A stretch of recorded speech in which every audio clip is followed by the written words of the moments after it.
Atensyon mga lolo, lola at tilya ng mga senior citizens. Kung ikaw ay may edad 60 pataas o mahal mo ang isang senior citizen, ang video na ito ay hindi mo dapat palampasin.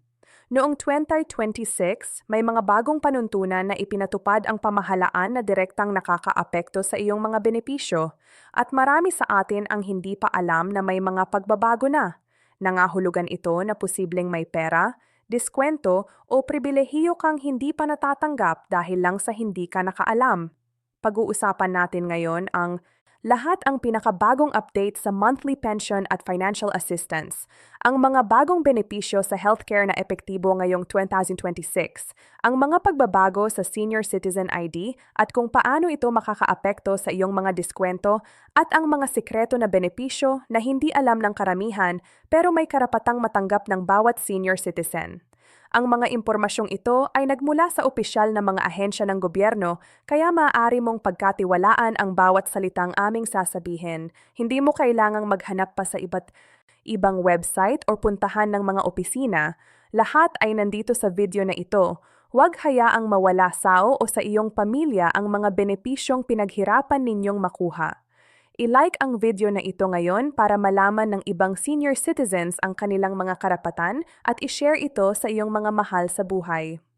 Mga kaibigan, bago pa man tayo magsimula, gusto kong sabihin sa inyo na ang lahat ng impormasyong ibibigay ko ngayon ay batay sa mga pinakabagong opisyal na anunsyo ng pamahalaan para sa taong 2026. Kaya kung nandito ka ngayon, ibig sabihin, nasa tamang lugar ka na. At kung mayroon kang kakilala, kaibigan o kapamilyang senior citizen, pakiusap na ibahagi mo ang video na ito sa kanila pagkatapos manood dahil ang impormasyong ito ay maaaring magbago ng kanilang buhay. Alam nating lahat na ang pagiging senior citizen sa ating bansa ay may kasamang maraming pribilehiyo at karapatan. Pero ang katotohanan ay hindi lahat ng mga nakatanda ay nakakaalam kung paano lubos na magamit ang mga benepisyong inilaan para sa kanila, at ito ang eksaktong dahilan kung bakit ginawa ko ang video na ito. Ngayong 2026 may mga malaking pagbabago na naganap at bilang isang responsableng mamamayan, tungkulin nating tiyaking nalalaman ng bawat senior citizen sa ating pamilya ang lahat ng kanilang dapat matanggap. Magsimula tayo sa isa sa pinakaimportanteng aspeto ng buhay ng bawat senior citizen, ang kanilang pinansyal na tulong at pensyon.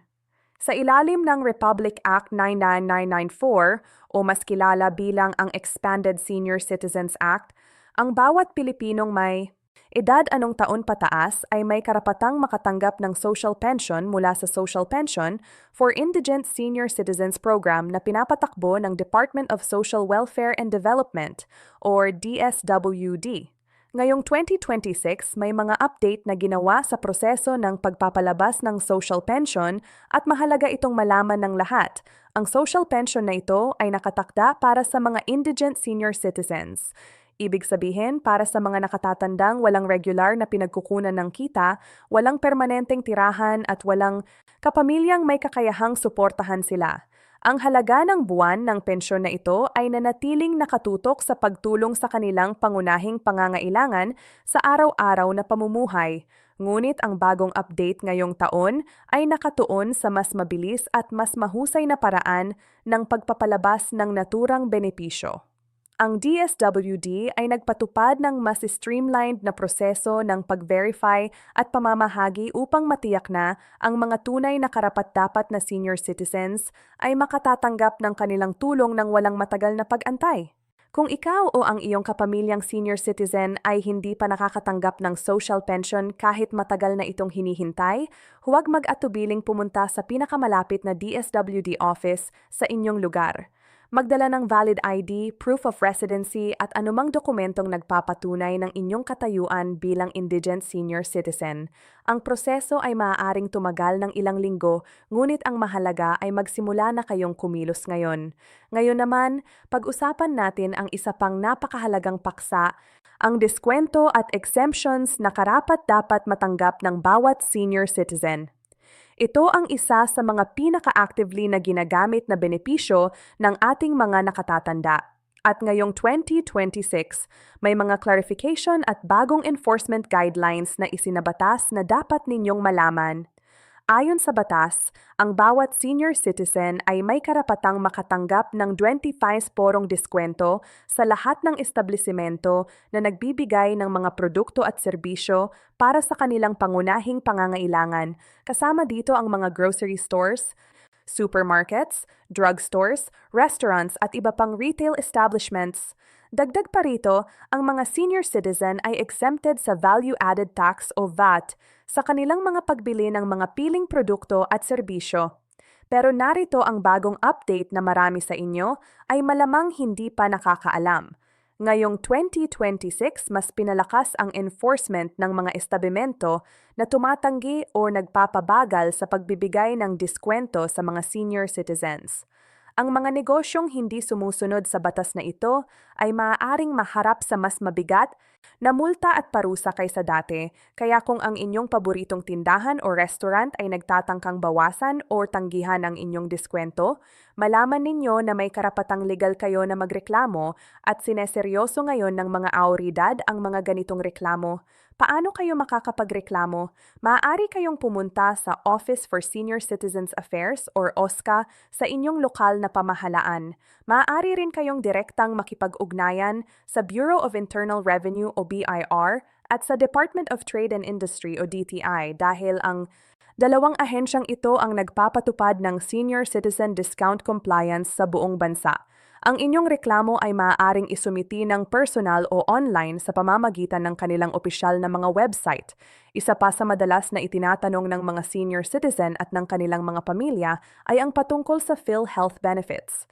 At ngayong 2026, may mga napakahalagang pagbabago sa PhilHealth coverage ng mga senior citizens na kailangan ninyong malaman agad.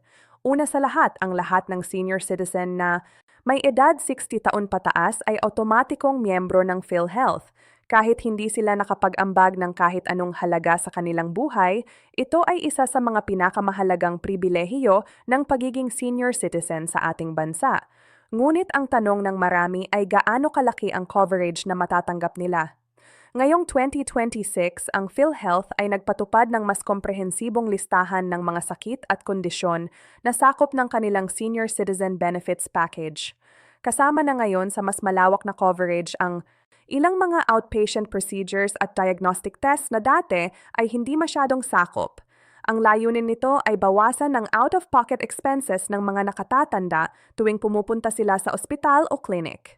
Kung ikaw ay isang senior citizen at hindi mo pa na-maximize ang iyong PhilHealth benefits, pumunta sa pinakamalapit na PhilHealth branch at humingi ng tulong sa isang member services officer para matulungan kang maunawaan ang lahat ng iyong mga karapatan. Malaki rin ang pagbabago pagdating sa malasakit centers sa buong bansa. Para sa mga hindi pa nakakaalam, ang Malasakit Center ay isang one-stop shop para sa mga pasyenteng nangangailangan ng tulong sa kanilang medikal na gastusin. Sa iisang lugar, maaari kang makuha ng tulong mula sa PhilHealth, PCSO, DSWD at DOH. Lahat sa iisang araw. Ngayong 2026, pinalawak ang bilang ng mga malasakit centers sa buong bansa at pinalalakas din ang serbisyo nito para sa mga senior citizen. Kung ang inyong pamilya ay nagpapagamot sa isang government hospital, siguraduhing bisitahin ang Malasakit Center doon para malaman kung anong tulong ang maaari ninyong makuha. Ngayon, pag-usapan naman natin ang tungkol sa Senior Citizen ID at ang mga mahahalagang bagong patakaran na nakakaapekto dito ngayong 2026. Ang Senior Citizen ID ay isa sa pinakamahalagang dokumento na dapat taglay ng bawat nakatatanda dahil ito ang pangunahing paraan ng pagpapatunay ng kanilang mga pribilehiyo at diskwento sa iba't ibang establisyento. Ngayong taon, may mga bagong guidelines ang ilang lokal na pamahalaan patungkol sa proseso ng pag-renew at pagkuha ng bagong Senior Citizen ID. Ang magandang balita ay ang karamihan ng mga OSCA offices ay nagpatupad na ngayon ng mas simpleng proseso at sa ilang lugar, maaari na ring gawin ang appointment online para maiwasan ang mahabang pila. Kung ang inyong Senior Citizen ID ay malapit nang mag-expire o kung hindi mo pa nagagawa ang pagpapanibago ng iyong ID, ngayon na ang tamang panahon para kumilos. Mahalagang tandaan din na ang Senior Citizen ID ay dapat tanggapin ng lahat ng establishmento sa buong bansa bilang valid identification. Kung may nagtatangkang hindi tanggapin ang inyong ID or nagtatanong ng ibang dokumento bilang patunay ng inyong pagiging senior citizen, mayroon kayong karapatang magreklamo sa OSC o sa DTI. Isa sa mga paksa na hindi madalas na pinag-uusapan ngunit napakahalaga ay ang tungkol sa housing at real property tax exemptions para sa mga senior citizens. Ayon sa batas, ang mga senior citizens na nagmamay-ari ng kanilang tirahan at naninirahan doon bilang kanilang pangunahing bahay ay maaaring mag-apply para sa real property tax exemption sa kanilang lokal na pamahalaan. Ngayong 2026, mas aktibong isinasagawa ang pagpapaalam ng mga lokal na pamahalaan sa mga senior citizens tungkol sa benepisyong ito na sa matagal na panahon ay hindi nalalaman ng marami. Kung nais ninyong malaman kung paano mag-apply para sa real property tax exemption, pumunta sa inyong lokal na treasurer's office or assessor's office at itanong tungkol sa senior citizen real property tax exemption. Dala-dala ang inyong senior citizen ID, titulo ng lupa o bahay at valid proof of residency. Ang proseso ay maaaring mag-iba depende sa inyong munisipyo or lungsod, ngunit ang karapatang ito ay umiiral sa buong bansa. Ngayon naman, pag-usapan natin ang tungkol sa libreng gamot at medical assistance na matatanggap ng mga senior citizens. Ito ay isa sa mga benepisyong pinakakailangan ng ating mga nakatatanda, lalo na ng mga may mga chronic conditions tulad ng hypertension, diabetes, arthritis, at iba pa. Ang Department of Health o DOH ay nagpapatakbo ng isang programa na tinatawag na Garantisadong Patas na Gamot o Gamot Program na nagbibigay ng libre o mababang presyong gamot sa mga piling health centers at rural health units sa buong bansa. Para sa mga senior citizens, may espesyal na priority sa pagtanggap ng libre o subsidized na gamot mula sa mga government health facilities. Ngayong 2026, pinalawak ang listahan ng mga gamot na sakop ng programang ito at mas pinaigting ang pamamahagi nito sa mga rural at malalayong lugar kung saan madalas na mahirap ang access sa mga botika. Kung ikaw ay isang senior citizen na regular na gumagamit ng mga maintenance medicines at nahihirapan sa gastos, huwag mag-alinlangan na pumunta sa inyong pinakamalapit na government health center at itanong tungkol sa libreng gamot na maaari mong matanggap. Pag-usapan din natin ang isang bagay na hindi gaanong kilala ngunit napakahalaga, ang mental health support para sa mga senior citizens. Ang katotohanan ay maraming nakatatanda ang nagdurusa ng depression, loneliness, at anxiety ng tahimik nang hindi naghahanap ng tulong dahil sa stigma o kawalan ng impormasyon. Ngayong 2026, mas binibigyang diin ng pamahalaan ang kahalagahan ng mental health care para sa ating mga nakatatanda. Ang mga barangay health centers ay ngayon ay mas aktibong nagbibigay ng mental health awareness programs para sa mga senior citizens at ang mga health